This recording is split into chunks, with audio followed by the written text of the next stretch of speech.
Hey guys, welcome to my channel. My name is Ziziafrica Busakwe, aka Ziziafrica, and in today's video I'll be sharing with you guys how I overcame the fear to start my YouTube channel. Wait, actually back up. Let me fix my language. Hey guys, welcome back to my channel. My name is Ziziafrica Busakwe, aka Ziziafrica, and in today's video I'd like to share with you guys how I built the confidence to start my YouTube channel. Two quick disclaimers before I actually start getting into the points. One, I actually did have to build my confidence. So I was not that child. I was not that grown up who just had confidence to stand up in front of people and speak publicly. Neither did I see myself as the kind of person who could, shoot videos and put it out there to the whole world to see. I had a fair share of insecurities like everyone else, but I actually did build up my confidence to the point where I was ready and was prepared to and basically could deliver YouTube content the way I'm doing so now. Cool. So the second disclaimer, if we may call it, is that I'll actually be looking at my phone a couple of times during the video, and that's because I've written down my points here. So I'll keep making reference to make sure that I stay on track. Okay, so the first point is clarify your purpose. So I had to be very clear about why I was getting into YouTube. This didn't really necessarily help me directly overcome the fear of starting YouTube, but it certainly gave me a reason that was strong enough to do this, such that the fear was just not the strength of the reason and the intensity of the fear was like this. So basically I had a stronger reason to do it than I had a reason not to do it based on the fear. And I've got three quick things that I'd like to say under this. The first one is having a clear purpose and a reason for the existence of your channel and the reason for you speaking on this platform. It helps you come up with video ideas. So for me, as soon as I knew what I wanted my channel to be about, I was flooded by ideas of what I would do my videos about, and then it just became about organizing those ideas in a way that kind of makes sense and is a followable sequence of stories or events for the people that will be watching. So the second thing is it helps you know what not to do. Excuse me. So by this, I don't mean like now you need to let your purpose police you and it means that you can't explore, but it means that it's easier to draw the line between what content is in line with what you're trying to do and what content is not. So for example, for me, it's highly unlikely that I'll be doing a whole lot of vlogs, having, chilled coffee lunch with my friends.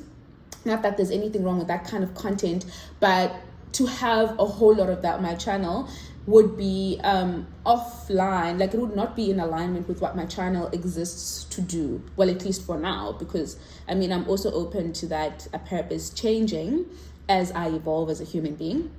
The third one is having a clear purpose becomes your motivation when motivation runs low, as it often will. So for me, knowing why I started this YouTube channel and why I need to be speaking on this platform about the particular thing I'm speaking about helps me, stay kind of committed to this journey that I've started walking. So yeah, okay. First point, clarify your purpose. And the 3 points under that is it helps you come up with ideas, helps you know what not to do, and also becomes your motivation when motivation is running low. So that's the first point, clarify your purpose. The second point is, well, for me, I read a book called Show Your Work by Austin Kleon. And I have to say a very, very, very big thank you to Ali Abdal for putting me on to this book. So the book Show Your Work by Austin Kleon really helped me gain perspective and change my mind about what it meant to be new at something and be an amateur and the way I saw that. So I'll share with you guys 3 quick lessons I learned from that book that were very helpful in kind of pivoting me into starting this YouTube channel. The first one was that the spotlight is not on you. All right, so the spotlight is not on me. So I think the spotlight effect is a psychological, I'll say, theory. This is not the correct wording, please don't come for me, but basically it's the psychological concept or theory that people often feel like, you know, the world has this big spotlight on them, and people are like literally zeroing in and putting a magnifying glass on their mistakes. And everyone is watching you, and you know, if you make a mistake, everyone's watching, which is really not the case, because people just generally are minding their own business. They have their own lives. Their hands are very full with their own responsibilities in their own lives. No one is actually like looking at you that much and really putting a magnifying glass on your life to see what mistakes you're making and not making. So just having that perspective that no, actually, yes, there's enough people who are going to watch my content and relate to it and find it helpful, and they'll stick around. But generally, I'm not going to perform to a crowd of billions of people where everyone is going to be watching me. It's really not that deep. So I think adjusting, you know, away from that spotlight effect helped me realize that it's not that deep. The second lesson I learned from the book Show Your Work by Austin Kleon is that actually being an amateur is a superpower. It's actually a really good thing. So my perspective before this was that being an amateur, you know, it's a thing that you need to rush through. Like you need to kind of really get through that stage as quickly as possible. You need to hide it so that people don't know that you're not good yet at this thing. And you kind of need to, it's like a shameful thing that you need to just, you know, control and hide and then run away from as soon as, and disassociate yourself from as soon as possible. But what this book helped me realize is that actually, being an amateur is actually a good thing. And here's why. Because when you're new at something, generally everybody knows that you're new, which means there's a whole lot of grace that is extended to you, because everybody knows that you're new and they've also been new, so they understand what it's like to be in your shoes. And generally there's a certain level of error that is expected from you. And so not that you should now not be excellent and not be committed to doing well, but it just also means that there's that grace that you can use to your advantage.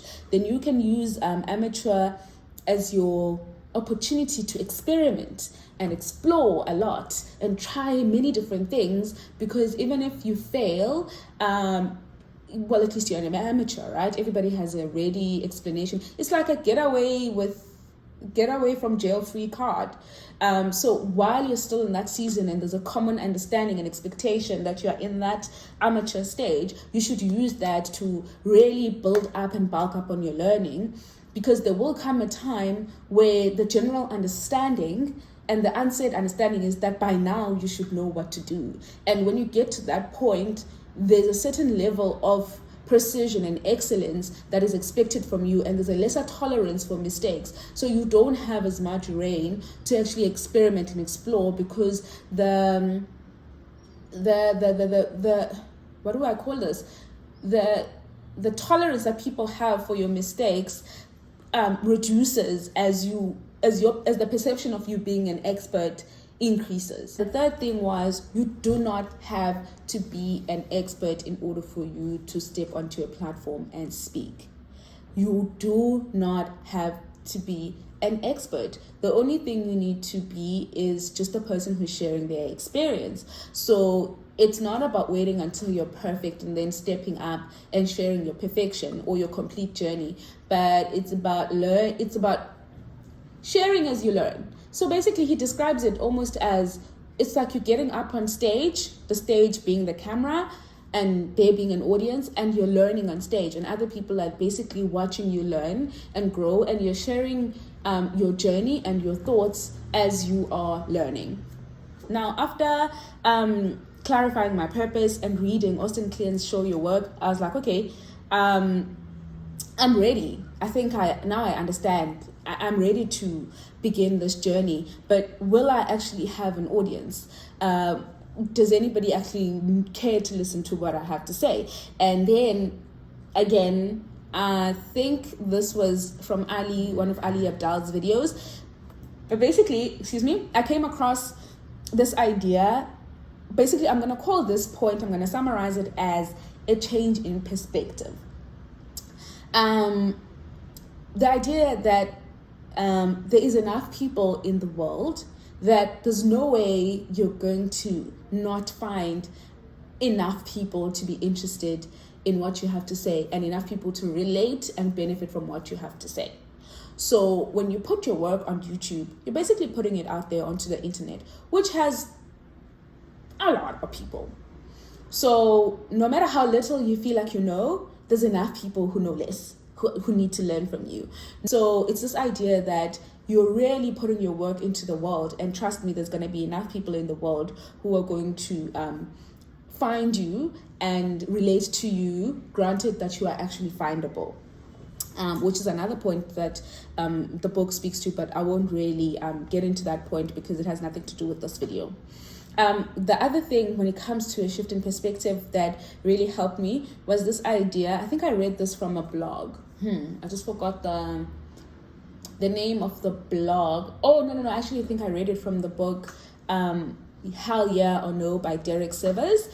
And he was saying that when people criticize your work that you put on the internet, they are not criticizing you. You aren't the person that is in the internet.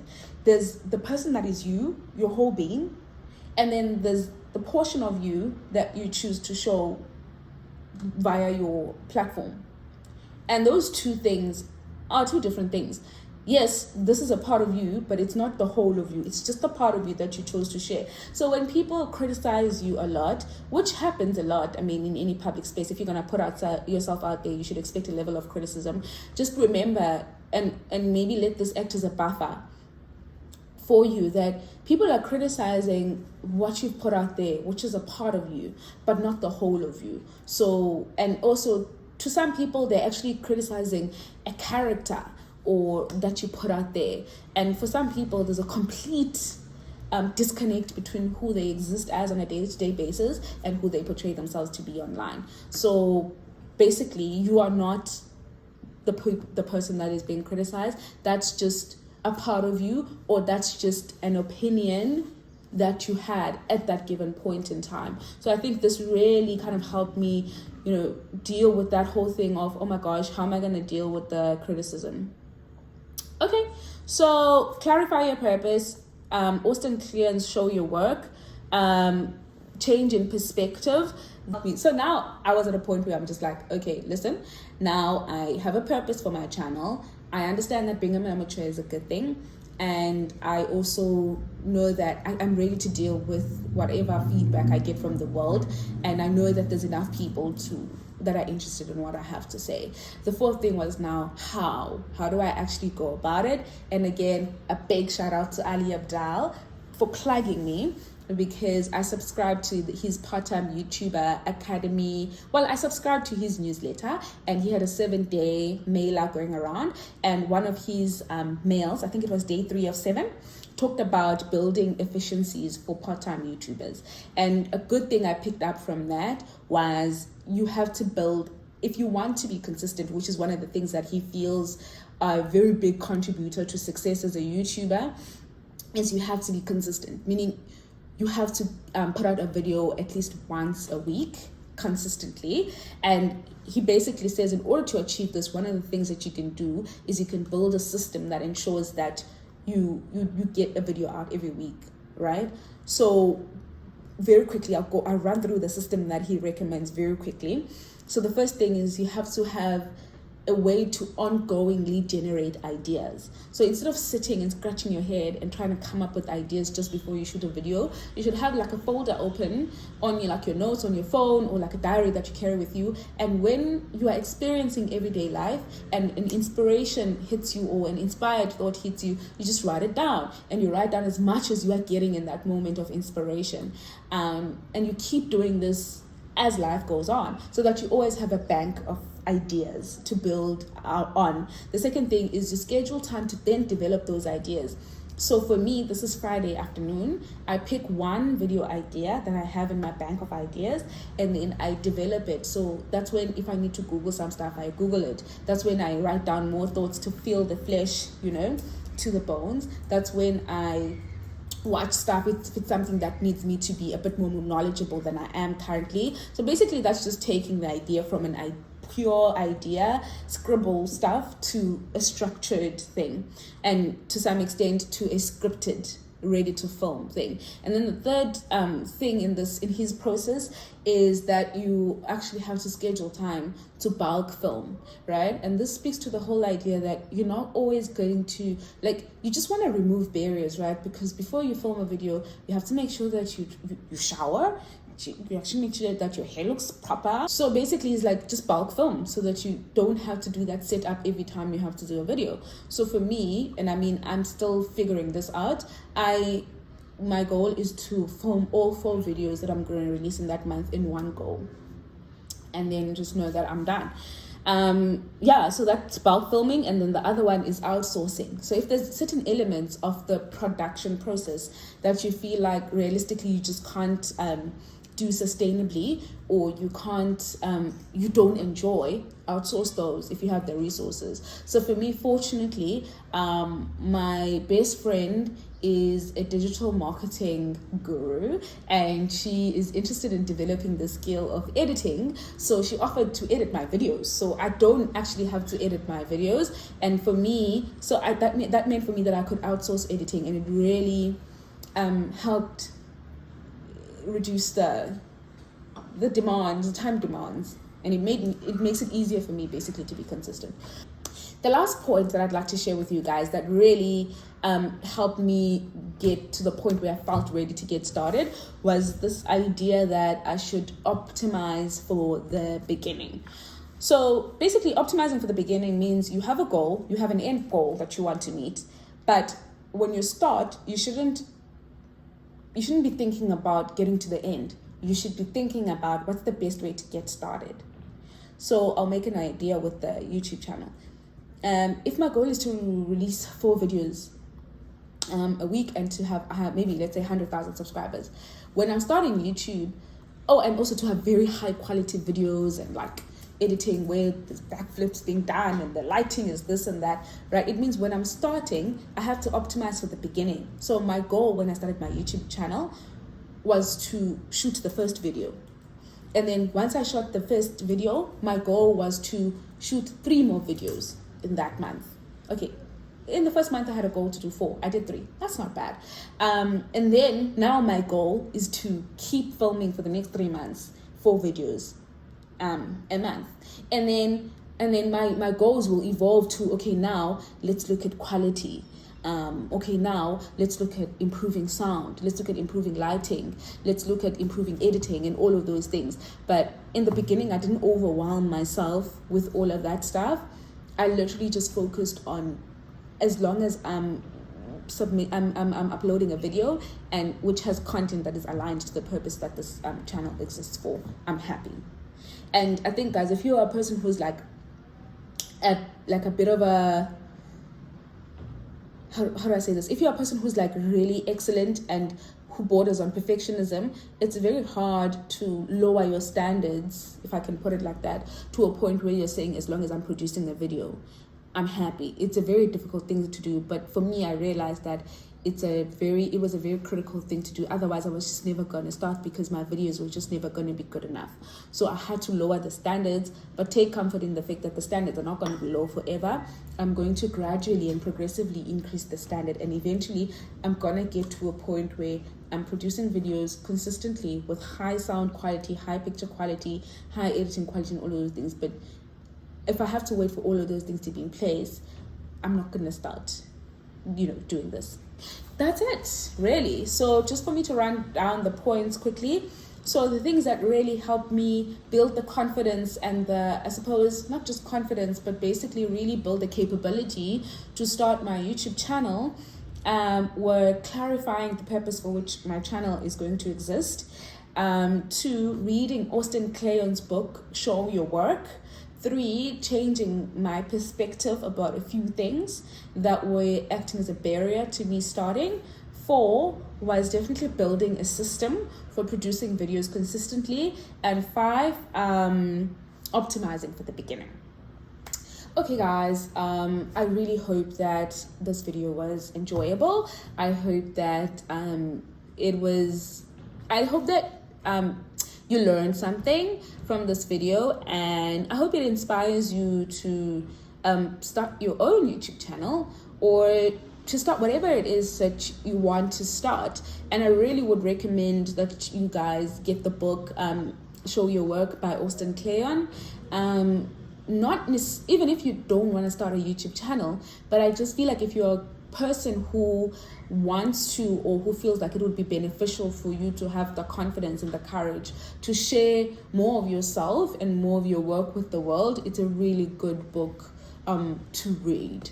So yes guys, thank you for watching. Please like, comment, share, and subscribe. I feel like I can officially ask you guys to do that now, because at least I've shown that I'm committed enough to have produced my first 3 videos, and at least I've taken the time to build a system that allows me to keep filming. So yes guys, please do like, please do share, please comment, please subscribe, please tell your friends. Bye, thanks for watching.